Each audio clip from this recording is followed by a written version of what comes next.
Hello बच्चों, let's see this question and here this question says read the information below and answer the question that follow। आपको यहाँ पर ये जो पूरी इन्फॉर्मेशन दे रखी है आपको ये रीड करनी है और उसके बेस पे आपसे यहाँ पर ये जो क्वेश्चन पूछा है ये आपको सॉल्व करना है। तो पहले रीड करते हैं हम हमारी इन्फॉर्मेशन को। Government of India has created some standard for almost every product to protect the economic interest of all citizen. जो भारत की सरकार है उसने हर प्रोडक्ट की क्वालिटी को इंश्योर करने के लिए एक स्टैंडर्ड सेट किया है ताकि सभी सिटीजन्स के इकोनॉमिक इंटरेस्ट को प्रोटेक्ट किया जा सके। These standards are like Agmark for agricultural product, ISI for electrical products and BIS for gold ornament and EPO mark for all the processed fruit products. यानी कि अब ये जो स्टैंडर्ड सेट किए गए हैं, जो लोगो हैं, ये कौन कौन से हैं? एगमार्क है एग्रीकल्चरल प्रोडक्ट्स के लिए, ISI है इलेक्ट्रिकल प्रोडक्ट्स के लिए, BIS है गोल्ड ऑर्नामेंट यानी कि सोने की जो ज्वेलरी होती है, गोल्ड आभूषण, उनके लिए। EPO का मार्क जो है वो प्रोसेस्ड फूड प्रोडक्ट्स के लिए, जैसे फ्रूटी होती है, जैम होता है, जो प्रोसेस्ड फूड का बना हुआ होता है, उनकी क्वालिटी को इंश्योर करने के लिए FPO का मार्क है। These the detail of these certification mark are being discuss here. अब इनके बारे में जो डिटेल सर्टिफिकेशन की जानकारी है वो इस तरीके से है।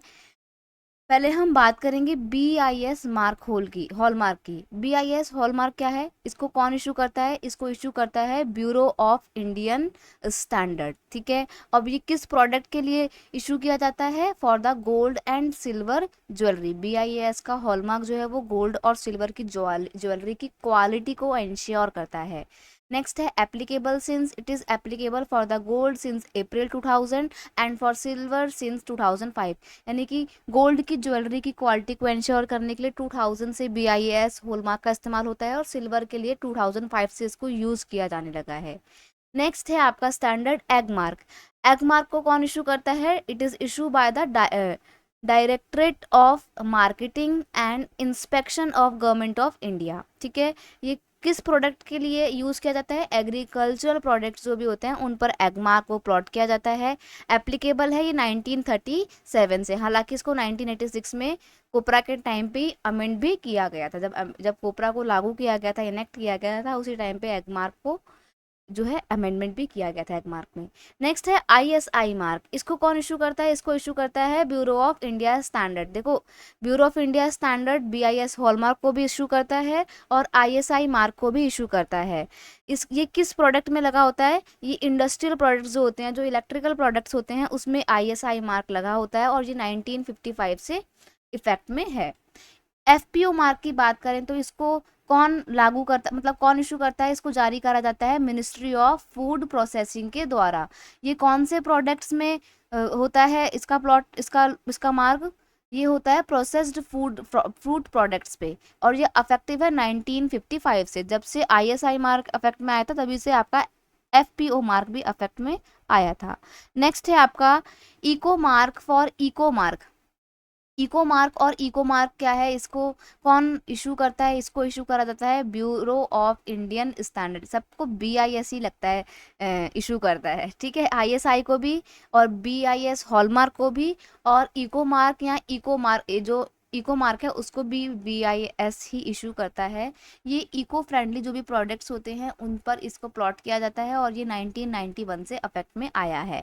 अब देखते हैं हमसे क्वेश्चन क्या पूछा है। क्वेश्चन पूछा है why did government of India created standard for every product. ये जो हमने अलग अलग standard egg mark, ISI, BIS hallmark, FPO इनको डिस्कस किया है, ये स्टैंडर्ड गवर्नमेंट ऑफ इंडिया ने क्यों क्रिएट किए हैं?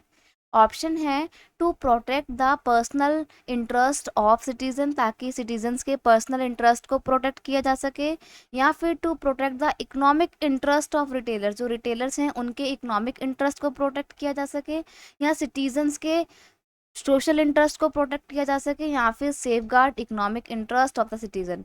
सिटीजन्स के इकोनॉमिक इंटरेस्ट को सेफ गार्ड प्रोवाइड करने के लिए ये स्टैंडर्ड क्रिएट किए गए हैं।